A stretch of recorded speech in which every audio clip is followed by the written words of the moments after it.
আসসালামু আলাইকুম। আমার পঞ্চম শ্রেণীর প্রিয় শিক্ষার্থীবৃন্দ, আশা করছি তোমরা সবাই ভালো আছো এবং বাসায় বসে পড়াশোনা চালিয়ে যাচ্ছ।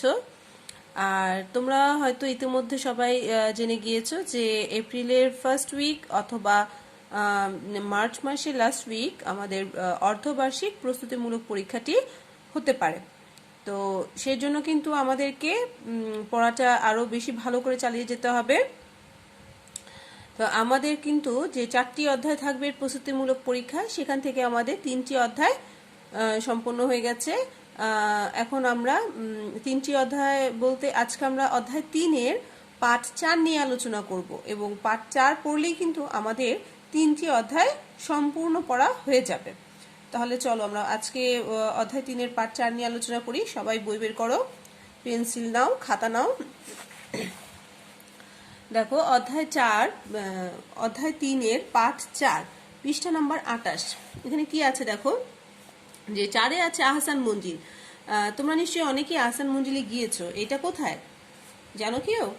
হ্যাঁ, এটা হচ্ছে পুরনো ঢাকার বা বুড়িগঙ্গা নদী, ঠিক বুড়িগঙ্গা নদীর তীরেই এই আহসান মঞ্জিল কিন্তু নির্মিত হয়েছিল। তো এই আহসান মঞ্জিলটি নির্মিত হয়েছিল বাংলার নবাবদের রাজপ্রাসাদ হিসেবে। দেখো এখানে লেখা আছে আহসান মঞ্জিল সম্পর্কে, যে আহসান মঞ্জিল ছিল, সবাই তাকাতে থাকো, আহসান মঞ্জিল ছিল বুড়িগঙ্গা নদীর তীরে নির্মিত বাংলা নবাবদের রাজপ্রাসাদ। ব্র্যাকেট দাও। এখান থেকে প্রশ্ন হতে পারে আহসান মঞ্জিল কোন নদীর তীরে অবস্থিত বা কোথায় অবস্থিত এবং আহসান মঞ্জিল কাদের জন্য তৈরি করা হয়।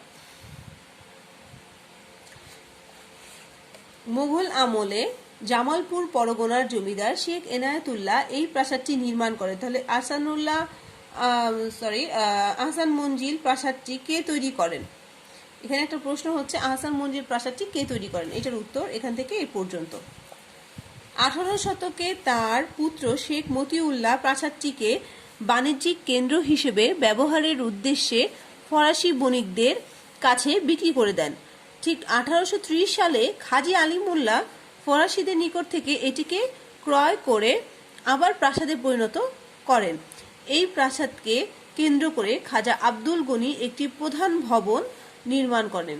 তিনি তার পুত্র খাজা আহসানুল্লাহর নামানুসারে ভবনটির নামকরণ করেন আহসান মঞ্জিল। তাহলে দেখো এখানে কিন্তু আমরা আরেকটা প্রশ্ন পেয়ে যাচ্ছি, যে কার নামানুসারে আহসান মঞ্জিলের নামকরণ করা হয়?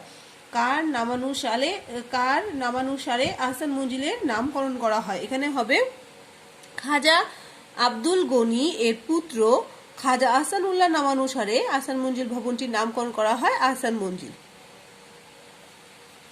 এখানে দেখো আমরা আহসান মঞ্জিলের ছবি দেখতে পাচ্ছি। এখানে একটি জাদুঘরও রয়েছে।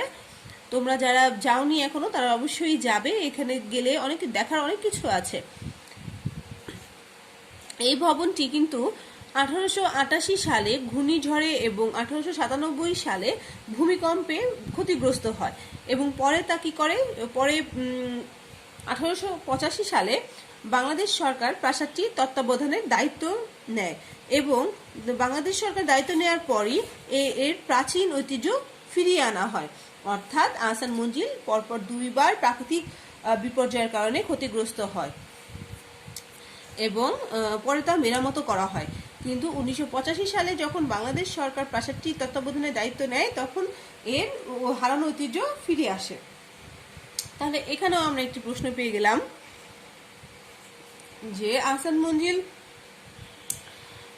মঞ্জিল কিভাবে তার হারানো ঐতিহ্য ফিরে পায়। এখান থেকে এতটুকু। আবার যদি একটা প্রশ্ন আসে যে আহসান মঞ্জিল কিভাবে ক্ষতিগ্রস্ত হয়, তাহলে এখান থেকে এতটুকু।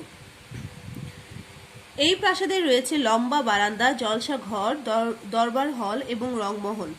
বর্তমানে এটি জাদুঘর হিসাবে ব্যবহৃত হচ্ছে। আহসান মঞ্জিল বাংলাদেশের একটি উল্লেখযোগ্য স্থাপত্য নিদর্শন। এখানে একটা প্রশ্ন হতে পারে যে আহসান মঞ্জিলে কি কি রয়েছে বা আহসান মঞ্জিলের উল্লেখযোগ্য নিদর্শনগুলো কি কি। তখন যে এটা হবে বারান্দা, জলসা ঘর, দরবার হল, রংমহল।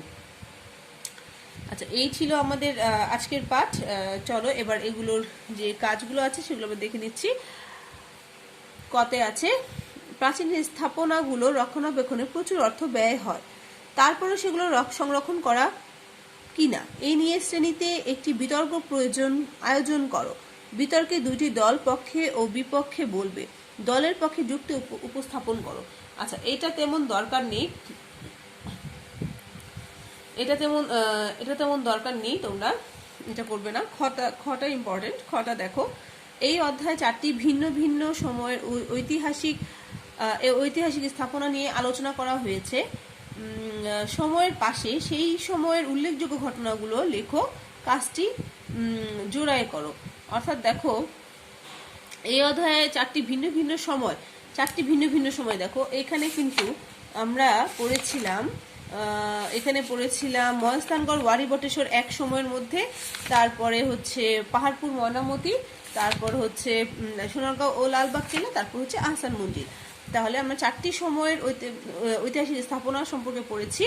এবার আমরা এটার কি ঘটেছে সেটা লিখছি। এখানে আমি দেখো পেন্সিল দিয়ে লিখেছি, তোমরা হয়তো বুঝতে পারবে না, সেটা আমি মুখে বলে দিচ্ছি, তোমরা শুনে শুনে খাতায় লিখে নিবে। সময় খ্রিস্টপূর্ব 3য় শতক। এই শতকে যে হয়েছিল, মহাস্থানগড়ে বৌদ্ধ বিহার গড়ে ওঠে, যা মৌর্য আমলে পুণ্ড্রনগর নামে পরিচিত ছিল।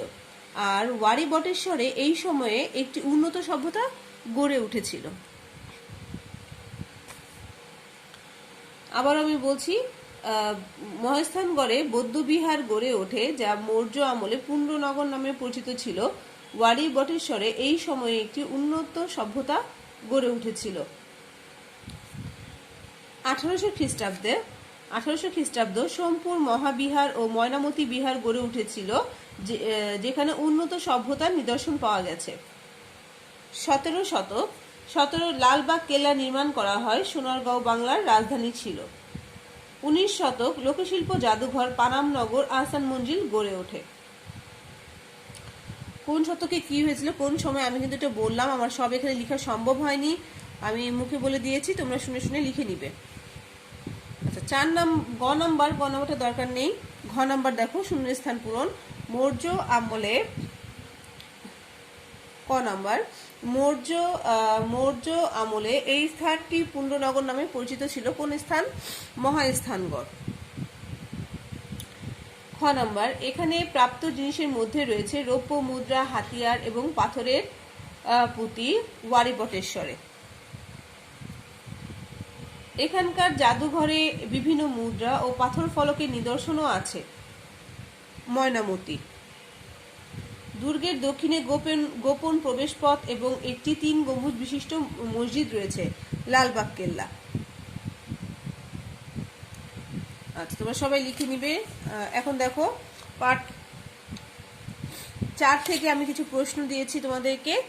আমি আগেই তোমাদের কিন্তু বরাবর আমি বলি যে আমরা কিন্তু সবই পড়বো, কিন্তু টিচাররা যে প্রশ্নগুলো দিচ্ছে বা যে শূন্যস্থানগুলো আমি দিচ্ছি, সেগুলো জাস্ট তোমাদের শুধুমাত্র তোমাদের অনুশীলনের জন্য, তোমাদেরকে প্রশ্নের ধরন বোঝানোর জন্য। তোমাদের কিন্তু পরীক্ষায় ভালো করতে হলে কিন্তু পাঠগুলো ভালো করে পড়তে হবে, সম্পূর্ণ বই ভালো করে পড়তে হবে। এগুলো শুধুমাত্র তোমাদের বাসায় একটু অনুশীলন করবে এবং প্রশ্নের ধরন বোঝানোর জন্য আমি এগুলো দিয়েছি। 1 নম্বর, আহসান মঞ্জিল প্রাসাদটি কে তৈরি করেন? 2, আহসান মঞ্জিল কোন নদীর তীরে অবস্থিত? 3, ঢাকার আহসান মঞ্জিল কিভাবে হারানো ঐতিহ্য ফিরে পেয়েছে? 4, আহসান মঞ্জিল ভবনটি কিভাবে ক্ষতিগ্রস্ত হয়? 5, কার নামানুসারে আহসান মঞ্জিল এর নামকরণ করা হয়েছে? সবাই দেখে একটু লিখে নাও। আমি ক্যামেরাটা ধরছি, তোমরা সবাই একটু দেখে লিখে নাও।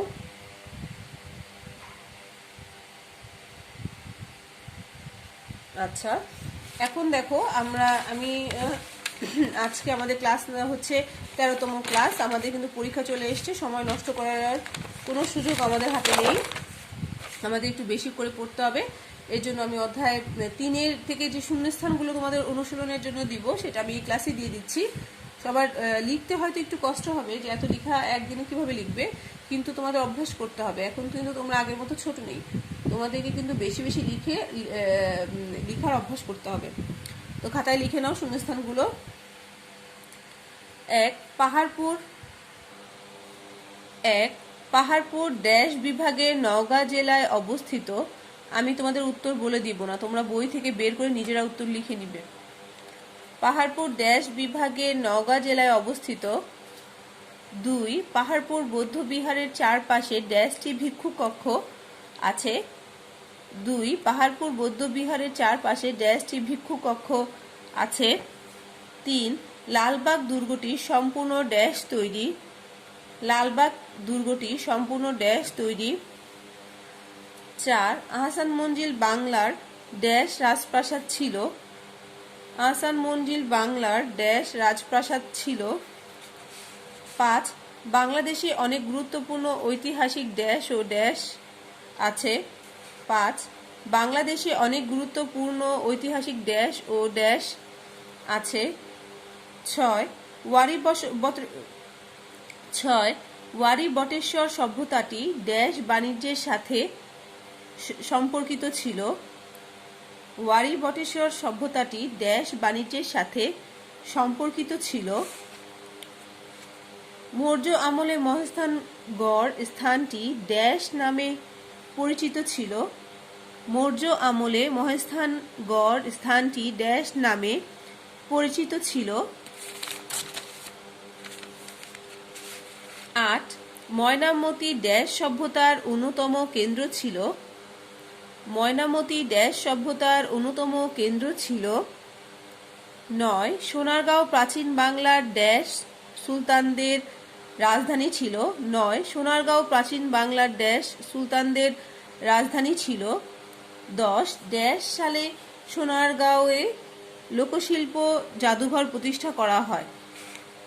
10 ড্যাশ সালে সোনারগাঁওয়ে লোকশিল্প জাদুঘর প্রতিষ্ঠা করা হয়। 11 ড্যাশ শতকে পানামনগর গড়ে ওঠে। ড্যাশ শতকে পানামনগর গড়ে ওঠে।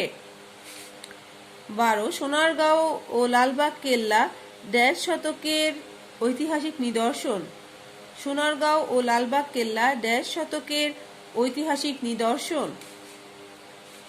লালবাগ দুর্গের দক্ষিণে একটি ড্যাশ গম্বুজ বিশিষ্ট মসজিদ রয়েছে। লালবাগ দুর্গের দক্ষিণে একটি ড্যাশ গম্বুজ বিশিষ্ট মসজিদ রয়েছে। আচ্ছা, এই ছিল আমাদের শূন্যস্থান। শূন্যস্থানগুলো আমি একবার ধরে দিচ্ছি, তোমরা সবাই লিখে নাও। আচ্ছা, ঠিক আছে। আজকে কি আমাদের কিন্তু অধ্যায় 3 শেষ। আমরা আগামী ক্লাসে অধ্যায় 4 শুরু করব ইনশাল্লাহ। তো সবাই ভালো থাকবে, মনোযোগ দিয়ে পড়াশোনা করবে। আল্লাহ হাফেজ। আসসালামু আলাইকুম।